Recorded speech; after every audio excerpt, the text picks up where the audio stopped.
오늘 우리에게 주시는 복음 사건의 배경을 먼저 살펴보고 나서 우리가 본론으로 쭉 들어가면 좋겠습니다.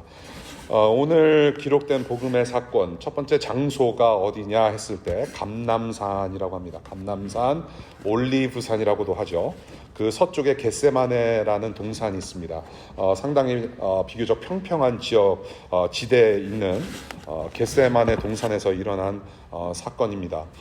누가 같이 가셨는가 했더니 제자들 3명과 함께 그 동산으로 올라가셨다라는 기록을 합니다. 베드로와 야고보와 요한, Peter, James and John. 이 세 사람은요, 이 마가복음 3장에서 제자들의 그 명단에서 가장 첫 번째 3명으로 기록된 사람들의 이름입니다. The first group, 그렇게 이제 기록이 되어 있는데 아마도 제자 공동체 안에서 리더십 그룹이 아닌가라는 그런 추측을 좀 하게 되고요. 실제로 예수님께서 활동하셨을 때 중요한 사건들마다 그리고 가끔씩 이 세 사람이 한 그룹이 돼서 자주 등장합니다. 그래서 굉장히 인터레스팅한 그룹인데요. 이 제자들을 데리고 주님께서 동산에 가신 목적이 있습니다. 분명한 목적이 있으셨는데 바로 기도하러 올라가셨다라는 겁니다. 이 오늘 겟세마네 동산의 사건을 동일하게 누가복음에서도 기록을 하고 있는데요. 누가복음 22장의 기록을 보면은 늘 하시던 대로 습관대로 동산에 올라가셔서 기도하셨다라고 증언을 하고 있어요. 같은 장소에서 자주 기도하셨던 주님이셨다. 그래서 제자들도 잘 알고 있었던 동산이라고 저는 쉽게 알 수가 있는 것이죠. 그러니까 그 밤에 가룟 유다가 이 동산에 와서 무리들을 이끌고 바로 찾아왔을 거라는 생각을 또 우리가 할 수 있는 거예요. 너무나도 잘 알려진 동산이었습니다. 주님께서 습관대로 자주 기도하시던 장소였다. 그리고 제자들도 알았고 가룟 유다가 그 동산을 향해서 또 찾아오게 되었다라는 것을 우리가 오늘 본문에서 알 수 있습니다. 주님께서 어떤 기도를 하셨는가 우리가 봅니다. 39절을 보니까요. 같은 말씀으로 기도하셨다라는 증언을 합니다. 같은 말씀으로 계속 기도하셨다. 같은 말씀으로 하나님께 기도했다라는 것은 바로 중요한 내용을 가지고 기도했다라는 얘기죠. 중요하기 때문에 반복할 수밖에 없는 기도. 여러분들이 중요하게 생각하는 것들이 있죠. 사실은 여러 가지가 있을 수 있겠으나 예를 들어서 구직하는 문제, 그렇죠? 또 비자, 또 이제 학교 진로, 여러 가지 등등으로 여러분들이 매일같이 정말로 수시로 반복해서 주님께 기도하는 바가 있을 거예요. 그런 기도를 왜 하냐면 여러분들이 생각하기에, 여러분들이 체험하기에 매우 중요한 인생의 사건이기 때문에 이렇게 자주 기도하는 것인 거예요. 그렇죠? 그래서 주님께서도 계속 반복해서 같은 말씀으로 기도하셨는데 그 기도 내용이 무엇인가 하면 바로 35절과 36절에 있습니다. 우리 함께 눈으로 읽겠습니다. 그리고서 조금 나아가서 땅에 엎드려 기도하시기를, 이제 기도 내용이 이거예요. 될 수만 있으면 이 시간이 자기에게서 비껴가게 해달라고 하셨다. 예수께서는 이렇게 말씀하셨다. 아버지께서는 모든 일을 하실 수 있으시니 내게서 이 잔을 거두어 주십시오. 그러나 내 뜻대로 하지 마시고 아버지의 뜻대로 하여 주십시오라고 기도를 하신 거예요. 반복해서 같은 말씀으로 자신이 그 장소에서 유다에게 배신당하고 붙잡힐 것이며 십자가에서 곧 죽게 될 것을 이미 아셨어요. 그 죽음, 그 고통의 순간들을 너무나도 무서워하신 거예요.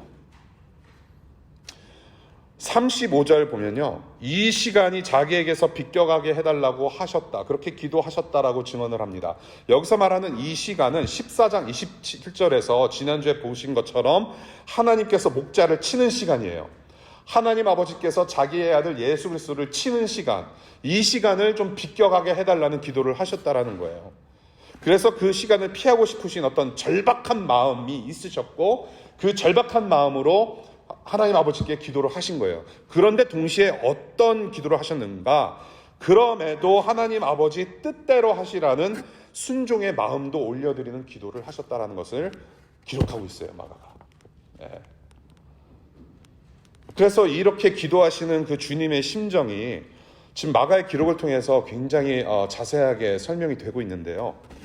그 주님께서 기도하실 때 그 심정이 어떤 심정인가? 바로 33절이에요. 매우 놀라며 괴로워하기 시작했고 또 심히 놀라며 슬퍼하사 그렇게 기록하고 있어요. 개역개정에서는. 매우 놀라며 괴로워하기 시작했고 심히 놀라며 슬퍼하사. 이게 무슨 말인가 하면요, 뭔가 기도하다가 뭔가 그냥 뭐가 떨어져가지고 깜짝 놀라는 그런 놀람이 아니라 어떤 격한 감정을 뜻해요. 격한 감정, 누를 수 없는 엄청난 불안감, 스트레스. 누가복음은요, 이 부분을 어떻게 기록하고 있냐면 땀이 핏방울 떨어지듯이 기도하셨다라고 증언을 해요. 땀이 핏방울처럼 떨어질 정도의 극심한 스트레스를 말하고 있는 거예요. 심히 놀라며 괴로워하며 기도하셨다라는 거예요. 극심한 정신적 스트레스를 받으신 주님의 모습을 보는 거예요. 저와 여러분들도 그렇잖아요. 공포감이 있고 더러는 두렵기도 하고 엄청난 스트레스를 꾸준히 경험하고 있잖아요. 물론 스트레스 프리로 사시는 분들도 계세요. 뭐 믿음이 좋아서이실 수도 있고 아니면은 굉장히 감각에 묻으실 수도 있고. 그런데 대부분의 경우 우리는 스트레스를 안고 살아가요. 여러 가지 문제로. 뭐 아이들이면 애들 때문에 스트레스 받고 자녀된 입장에서 부모님 바라보면 부모님 때문에 또 스트레스 받는 게 있고, 부모님으로부터 받는 태평양 건너오는 프레셔 때문에 받는 스트레스가 있고, 친구들 보면 또 친구들에게 이렇게 전달해 오는 어떤 피어 프레셔들이 있고, 직장 상사는 물론이고 업무와 우리가 빨리 끝내야 될 어떤 페이퍼, 학위, 여러 가지 스트레스가 있단 말이에요. 그렇게 우리가 스트레스를 경험하듯이 예수님도 똑같이 엄청난 극심한 스트레스를 경험하셨다라는 것을 마가의 기록에서 보게 돼요. 하나님 아들이심에도 불구하고, 하나님의 아들이시지만 동시에 완전한 인간이신 주님의 인성이 들어가는 human being, Jesus as a human being, incarnate Jesus Christ, 인간이신 예수님의 모습이 드러나는 순간이에요. 히브리서 5장을 보면요, 이 주님께서 어떤 기도 생활을 하셨는가를 간략하게 적어놓은 기록이 있는데, 히브리서 5장을 보면 우리 주님께서 이 땅에서 사시면서 기도하셨을 때 울부짖으며 기도하셨다, 눈물로 기도하셨다라는 기록을 남깁니다. 이 겟세마네 기도 동산에서 우리 주님께서 하나님 아버지께 기도하셨을 때 땀이 핏방울 떨어지듯이 그렇게 울부짖으며 엄청나게 통곡하며 기도하셨다는 것을 성경에서 볼 수 있습니다. 왜 이토록 무서워하셨는가? 왜 이렇게 스트레스를 받으시면서 기도를 하셨는가? 바로 죽음 때문에 그래요. 자신의 죽음. 그런데 이 주님께서는 죽음이라는 게 무엇인지를 너무나도 잘 아셨어요. 저와 여러분들은 장례식을 가야만 죽음이라는 것을 그나마 조금 체험할 수 있을 정도, 잠깐 맛을 볼 수 있을 정도의 슬픔, 괴로움, 그 정도예요. 우리는 아직 죽음을 경험하지 못한 사람들이 앞으로 이제 죽음을 향해서 갑니다. 우리는 지금 죽음을 향해서 열심히 살아가고 있어요. 죽음을 향해서 열심히 밥 먹고 살아가고 있어요. 그리고 죽음의 현상에서 우리는 죽음을 또 맛보죠. 피로감, 어떤 정신적인 어떤 스트레스, 피곤함, 졸림, 배고픔, 그것들 모두가 이제 죽음의 현상들인 거예요. 그 정도는 우리가 경험을 할 수 있는데, 지금 주님께서 당하시는 죽음은 정말로 진짜 죽음이 무엇인지를 아신다라는 거예요. 죽음은 생명이신 하나님과의 단절이라는 겁니다. 관계 단절을 뜻해요. Separation from God이에요. Death라고 하는 것은 Separation from life, separation from God. 생명이신 하나님과의 단절이 죽음이라는 거예요. 그것이 바로 성경에서 가르치고 있는 죽음입니다. 그 죽음을 예수님께서, 하나님의 아들께서 너무나도 잘 아신 거예요. 36절 봅시다. 36절 우리 주님께서 어떻게 기도를 하시는가 하면 하나님 아버지를 아바 아버지라고 표현하세요. 아바 아버지. 근데 지금 새 번역을 보시면은 아빠라고 되어 있습니다. 그래서 우리가 아바 아버지라는 그 프레이즈를 우리가 들었을 때 하나님 아버지는 아빠구나. 그래서 한국의 어떤 정서에서 불려지는 아빠로 우리가 그렇게 인식하고 해석하기가 쉽거든요. 근데 사실은 한국어의 이퀴벌런트로 아빠가 아니에요. 여기서 말하는 아빠는 제가 이 성경 만드신 분들한테 아바라고 좀 제발 고쳐주세요라고 하고 싶은데, 우리가 알고 있는 그 아빠가 아니라 아바예요. 아바는 히브리어로 아람어로 my father, 친밀감을 뜻하는 아버지라는 뜻이에요. 그렇게 친한 내 아버지, 친한 아버지, 내 아버지라는 뜻이에요. 친밀감을 뜻하는, 끊어낼 수 없는 관계. 그 아버지께 기도를 하시는데, 이 잔을 어떻게 해요? 어떻게 기도하세요? 이 잔을 거두어 주십시오. 여기서 말하는 이 잔은 지지난주에 우리가 나누었던 성찬의 그런 잔이 아니라 진노의 잔을 뜻합니다. The cup of wrath. 하나님께서 진노하시는 그 잔, 그 시간을 비껴가게 해 주십시오. 이게 뭐예요? 지금 하나님의 아들은 자기 아버지, 하나님 아버지께서 내리실 진노와 그 죽음의 고통이 얼마나 극심하고 그 하나님과 단절돼서 멀어지는 것이 얼마나 무서운지를 아셨단 말이에요. 그래서 스트레스를 받으신 거예요. 단순히 저와 여러분들이 공포 영화를 보면서 다가오는 공포감 때문에 무서워서 스트레스 받으신 게 아니라, 하나님 아버지 세계에서 말씀하시는, 경험되어지는 그 separation, 단절이 너무나도 무서우셨던 거예요. 그것을 하나님 아들이 너무나도 잘 아셔서 스트레스를 받으시고, 그 죽음을 앞둔 인간 예수의 그 스트레스는 너무나도 엄청났다라는 거예요. 그래서 주님은 그 시간을 피하고 싶었던 거예요. 그래서 이 시간을 피하게 해주십시오. 그래서 이 진노의 잔을 피하게 해주십시오. 기도를 하셨는데요. 이것은 주님께 개인적으로는 유혹이 될 수 있다는 거죠. 하나님의 섭리와 계획 안에서 저와 여러분들을 구원하시기 위한 그 십자가 죽음의 계획 안에서 걸어가셔야만 하는 길을 주님께서는 기도하실 때 어떻게 기도해요? 비껴가게 해달라는 기도를 하신 거란 말이에요. 이것은 어떻게 보면 어쩌면 유혹인 거예요. 주님께 닥쳐진 유혹. 그만큼 힘드셨고, 그만큼 스트레스 받으셨고, 그만큼 갈등이 있으셨다라는 거예요. 그 죽음을 내가 피하고 싶습니다. 그게 주님 자신의 기도 제목이었던 거예요. 여러분들, 주님도 유혹 받으셨어요. 이때뿐만이 아니라 우리 예수님은 유혹 받으셨어요. 유혹 받는 거는 죄가 아니에요. 유혹은 언제든지 있어요. Temptation is everywhere.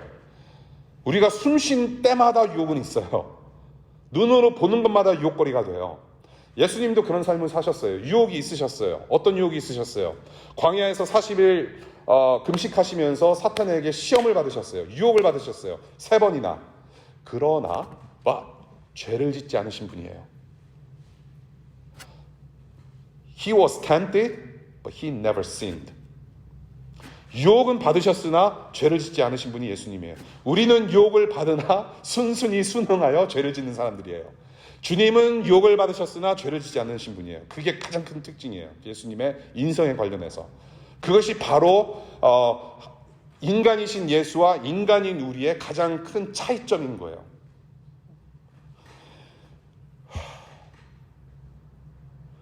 하나님을 불순종하는 죄는 짓지 않으세요. 그렇게 기도하셨음에도 불구하고. 그래서 대신 기도를 어떻게 기도하세요? 하나님 아버지께 나오시면서 주님 뜻대로 하시기를 원합니다. 기도의 자리로 나오셨다라는 것을 오늘 보게 돼요. 그리고 제자들의 모습을 봅니다. 제자들의 모습 보기 전에 우리 하나님 아버지께서 어떻게 응답하셨는지 좀 인트레스팅한 것을 좀 보고 싶어요. 하나님 아버지는요, 여러분들이 기도하실 때, 주님께서 물론 기도하실 때 응답하세요. 들으세요. 들으세요. 그게 언젠지든 몰라도 들으세요. 들으시고 언젠가는 응답하세요. 자, 주님께서는 이렇게 극심한 스트레스를 가지고 처절하게 울부짖으면서 기도하세요. 그런데 이 주님, 하나님의 자신의 아들, 하나님의 아들의 기도에 하나님 아버지께서 어떻게 기도를 응답하세요? 이 진노, 이 죽음을 비껴가게 해달라는 주님께 주신 기도의 응답은 No. No.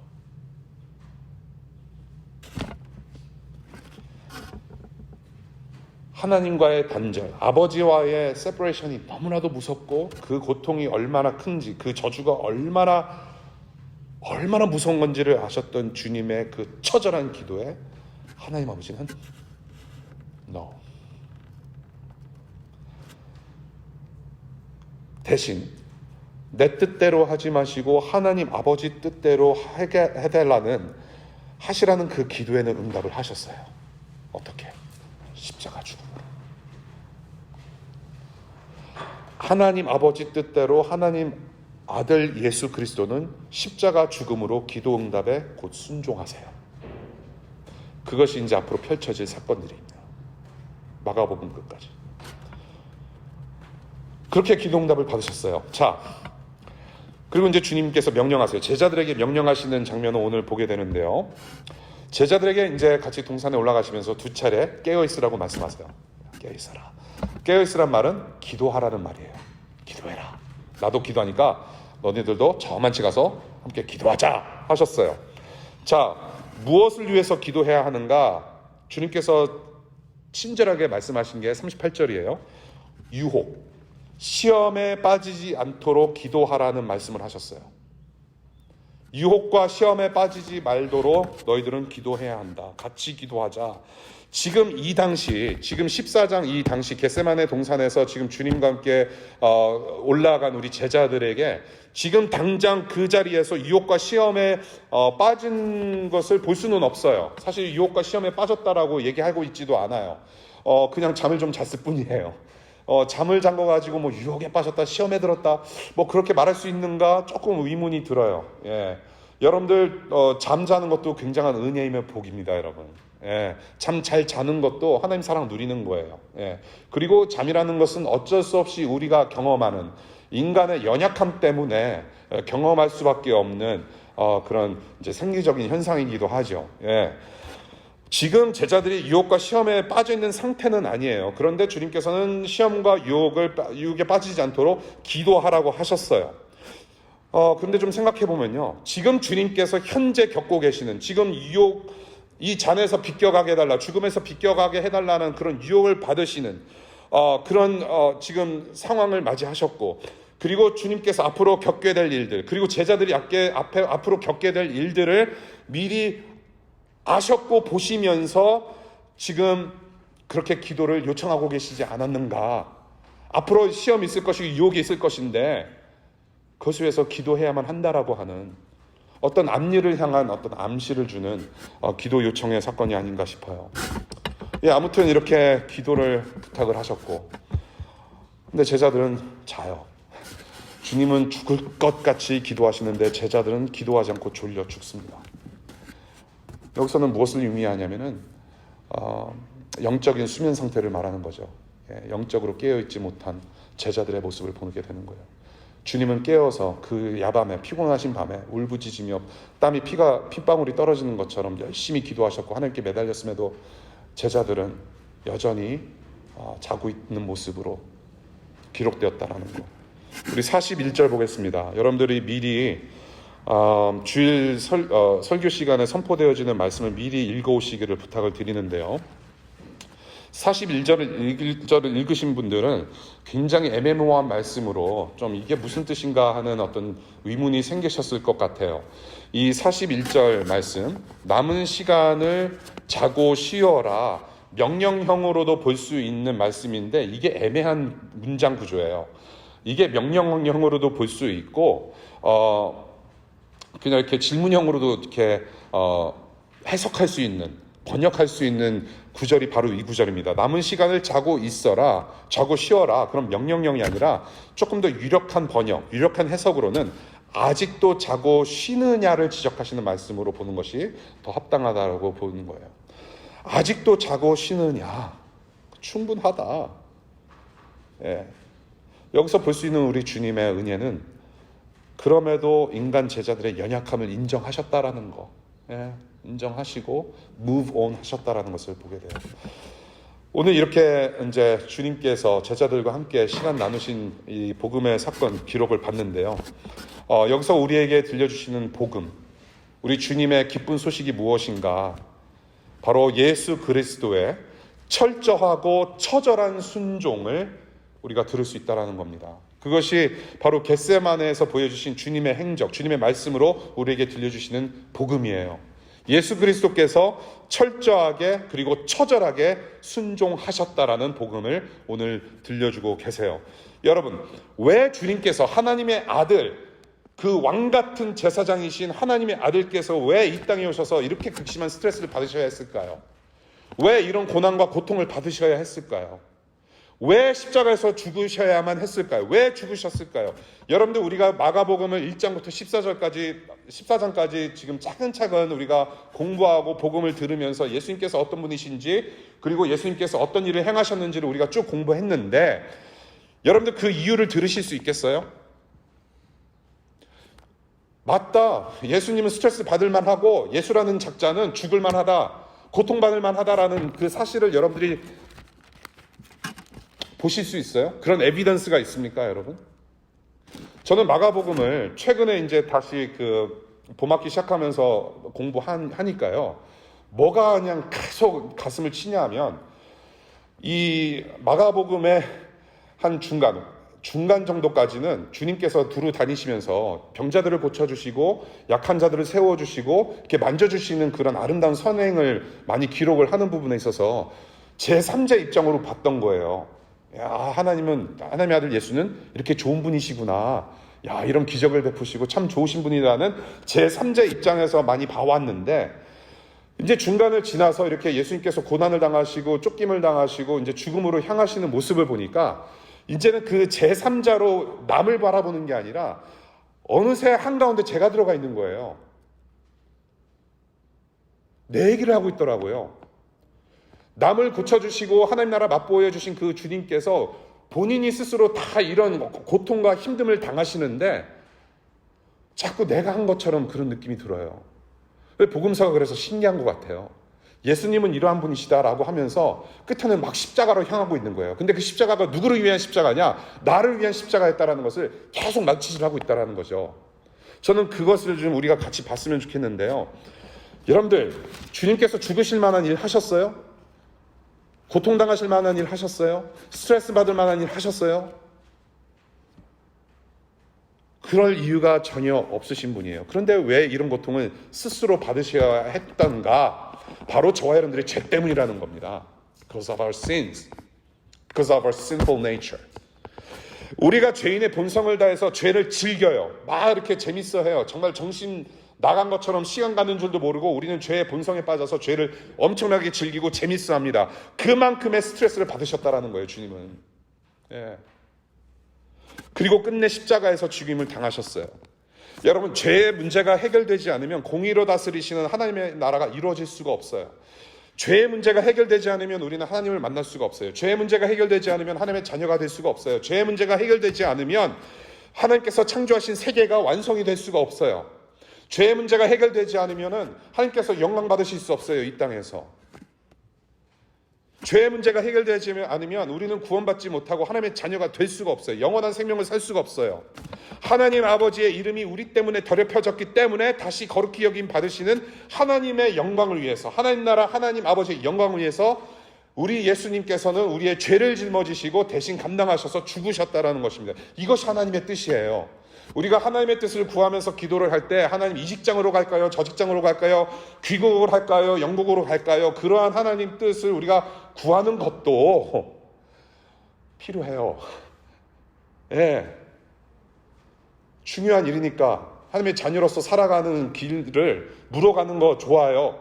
그런데 궁극적인 하나님의 뜻은 무엇이냐면 여러분들이 하나님의 자녀가 되는 거예요. 어떤 자녀? 예수님을 닮아가는 sinless, 죄 없는 예수님처럼 닮아가는 거룩한 하나님의 자녀들로 맞아주시기를 원하는 것이 바로 궁극적인 하나님의 뜻이라는 거예요. 그래서 하나님과 영원한 생명을 살아가고 기쁨 가운데 살아가는 것이 하나님의 뜻이에요. That's God's will. 그래서 주님은 철저히 하나님의 뜻에 철저히 그리고 처절하게 순종하면서 죽음을 향해서 걸어가셨다라는 겁니다. 예. 그 순종을 어떤 통로로 이루어 가시냐면 바로 오늘 본문 기도라는 통로로 이루어 가세요. 하나님과 단절되는 그 고통, 그 무서움, 가장 무섭게 느끼셨어요, 우리 주님께서. 그런데 이 사실 겟세마네 동산의 기도를 보면은요, 그 단절의 순간, 그 무서운 순간에 바로 하나님과 그 하나님의 뜻에 가장 가까운 시간이 되어버렸다라는 거. 기도라는 통로를 통해서. 바로 이 35절, 36절이 십자가에서 죽으시기 전에, 매달려서 고통당하시기 전에, 못 박히시기 전에 가장 가까웠던 순간이었다는 거예요. 가장 아름다운 순간. 그 기도 시간은 어떤 기도 시간이었냐? 바로 순종으로 인도받는 기도 시간이었다는 겁니다. 죽음으로 순종하시고 결국 부활의 찬란한 아침 새 역사를 이 땅 가운데 펼쳐 보이셨어요. 순종할 때 최고의 생명이 빛을 발한다라는 역설적인 사건이 바로 십자가 복음 사건이고, 바로 겟세마네 동산에서 그것을 서서히 펼쳐 가신다라는 겁니다. 이 예수 그리스도의 철저하고 처절한 순종을 여러분들이 기억하시고 또 감사하는 마음이 좀 일어났으면 좋겠어요. 예수님의 순종이 우리를 하나님 앞으로 인도해냈다는 사실. 우리 하나님께서 세상을 창조하셨을 때 에덴 동산을 만드셨죠. 에덴 동산에 물론 선악을 알게 하는 그런 나무 하나를 심겨 놓으셨지만 다른 여러 풍성한 열매 맺는 그런 나무들도 많이 심어 놓으셨어요. 또한 그 중에 그 한가운데 생명나무 심어 놓으셨어요. 생명나무가 있는 에덴 동산에서, 그런데 아담이 자신의 정욕을 위해서 하나님께 불순종하고 맙니다. 그런데 예수라는 분이 오셨어요. 예수라는 분이 겟세마네 동산에서 이 둘째 아담이라고 불리는 예수님께서 저와 여러분들의 생명 회복을 위해서 철저히 순종하며 처절하게 순종하며 십자가에서 죽으셨어요. 계시록 22장 1절과 2절 보니까 이제는 그 십자가의 죽음 때문에 저와 여러분들이 부활 생명을 누리고 열매 풍성한 생명나무 있는 하나님 나라에서 우리는 영원히 살게 될 거라는 하나님 나라 예배의 장면을 보여줍니다. 그것을 예수님께서 하신 거죠. 그 복을 지금 우리가 누리고 있습니다. 주님의 순종 때문에 우리가 언제든지 하나님 앞에 나아갈 수 있는, 그런 담대히 나아갈 수 있게 되었고요. 우리도 하나님 아버지를 아바 아버지라고 부르면서 친밀하게 영원히 기쁨 가운데 우리는 살아갈 수 있게 되었다라는 사실을 지금 주님께서 우리에게 알려주고 계세요. So what? 내 뜻대로 하지 마시고, 오늘 본문에서 우리 이제 적용점, 우리가 앞으로 어떻게 살아야 될 것인가, 주님의 처절한 순종의 복음을 우리가 들었는데 우리는 앞으로 어떻게 살아가야 될 것인가. 우리 주님께서 기도하셨어요. 기도의 본을 보이셨고, 주님께서 기도로 순종의 마음을 가지셨듯이 또한 기도하라, 그렇게 기도하라 제자들께도 말씀하셨듯이 저와 여러분들도 우리도 순종을 위해서 기도하라는 말씀을 들려주시는 것 같아요. 순종을 해서 기도하라. 순종은 친밀감에서 나와요. 순종은 친밀감에서 나옵니다. 인티머시한 릴레이션십에서 나와요. 순종은. 관계없이 순종 없어요. 기도는 관계의 끈이라고 하잖아요. 예수님께서도 기도하셨다면 우리도 기도해야 돼요. 기도해야 돼요.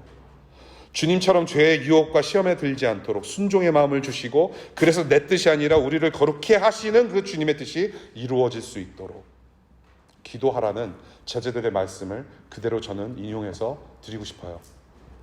기도는 명령형이에요. 사실은 pray, 명령이에요. 근데 이것은 상하화복인가요? 아무튼 위에서 이렇게 꽂아내린 어떤 그런 너희가 안 하면 죽여버려라는 어떤 그런 명령이 아니에요.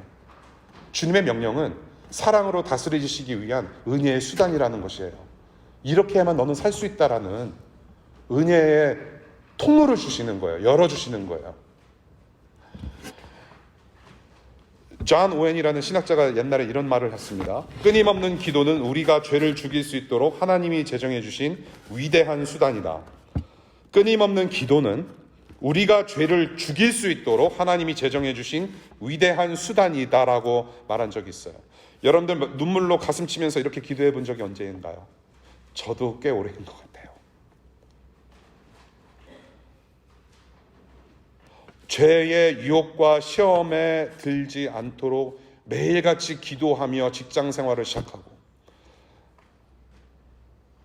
다른 학교 학생들이 다 유혹과 시험에 빠져 살 때 나는 그렇게 살지 않겠습니다. 나를 지켜주시고 보호하여 주십시오. 우리는 언제 그렇게 기도했던가?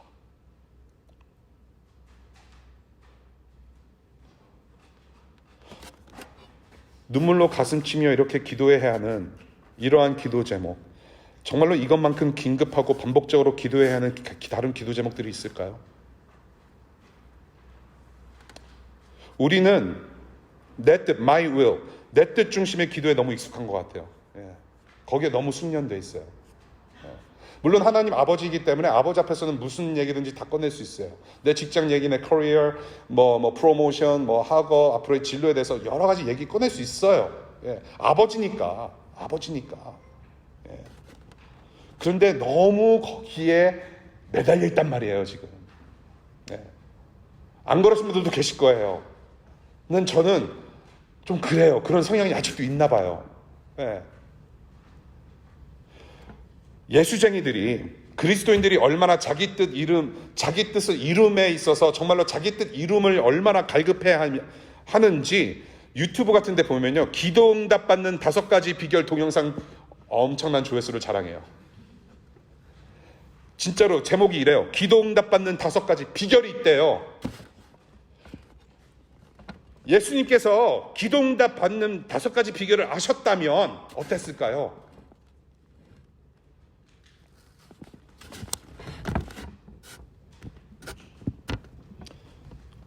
나의 죄 때문에 죽으신 그 예수 그리스도의 이름으로 나의 성공과 내 목마름과 내 욕망을 위해서 기도한다는 사실이 얼마나 십자가를 욕되게 하는 것인지 저와 여러분들 한번 진지하게 생각해 볼 필요가 있어요.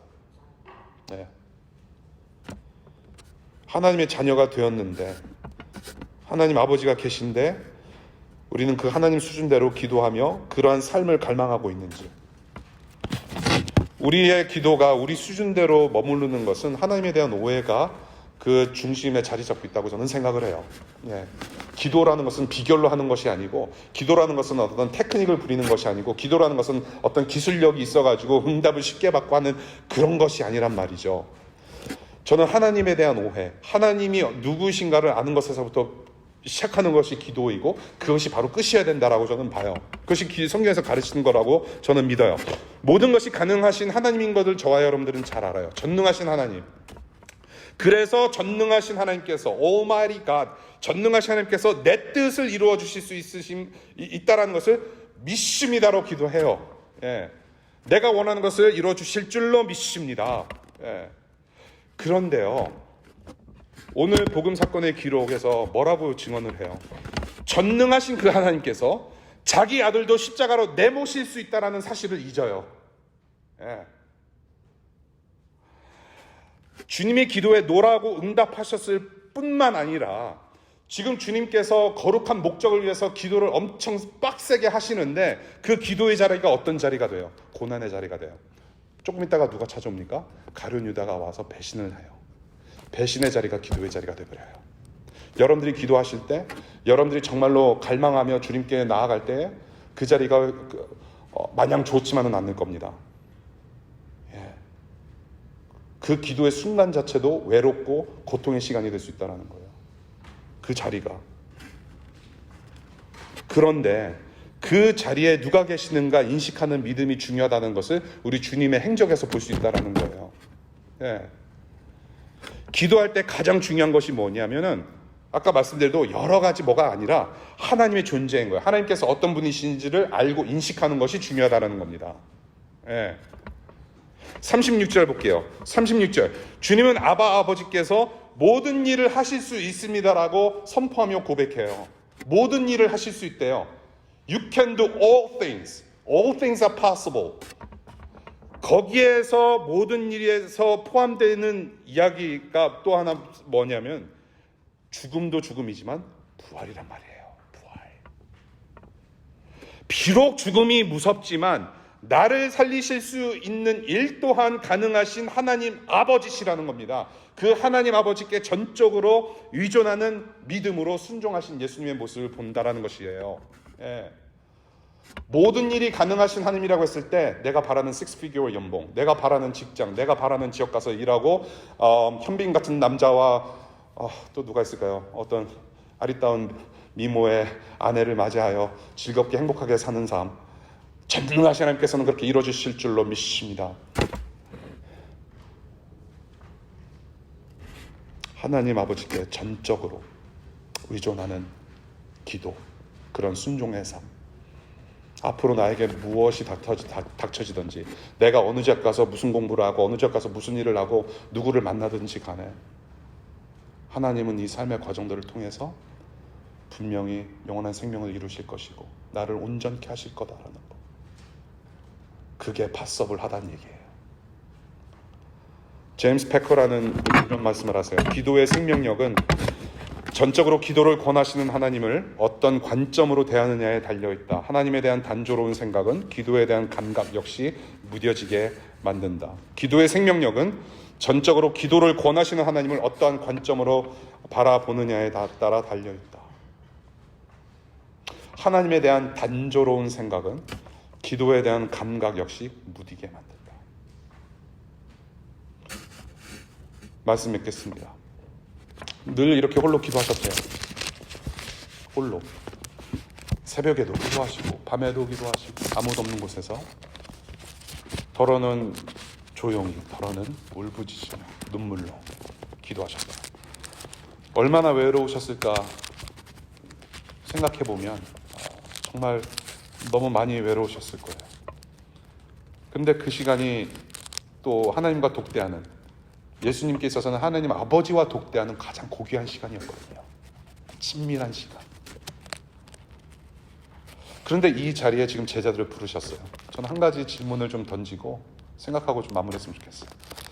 혼자 가셔도 되는 일인데 왜 제자들을 굳이 불러내셨을까? 야밤에. 그냥 잠자리에 편하게 좀 놔두시지. 왜 굳이 그냥 잠잘 거 뻔히 알면서도 이렇게 기도하게 만드셨을까? 왜 기도원 가자고 하셨을까? 주님께서 붙잡히시는 어떤 그 고난의 광경을 한번 직접 목격해야 된다라는 어떤 그런 마음도 있으셨을 거예요. 그런데 저는 또 이렇게 생각합니다. 너희도 앞으로 복음 사역을 감당할 때 비록 낙심도 되고 외롭겠지만 아바 아버지께서 늘 언제나 함께 하실 것이니 반드시 기도로 이겨나길 바란다. 죄의 유혹에 약한 너희를 내가 잘 안다. 앞으로 너희도 지고 가게 될 십자가를 피하고 싶은 유혹도 있을 것인데 그 기도하는 순간조차도 외롭고 힘들겠지만 하나님 아버지께서 그 순간 함께 하셔서 이겨내게 하실 것이다. 이런 심정으로 같이 가서 기도하자. 와서 봐라. 그러지 않으셨을까라는 생각이 들어요. 이런 심정으로 지금 우리에게 말씀하시는 것 같습니다. 하나님 한 분이면 된다. 하나님은 아버지시다. 여러분 각자의 십자가를 지고 따르는 제자들입니다. 여러분들은 각자의 십자가를 지고 따르는 제자들로서 각자의 겟세마네 골방으로 이제 들어가실 거예요. 계속 기도로 하나님을 의존하시고 의지하고 순종으로 늘 깨어있는 믿음의 식구들 되시기를 이 시간 축원드립니다. 기도할게요.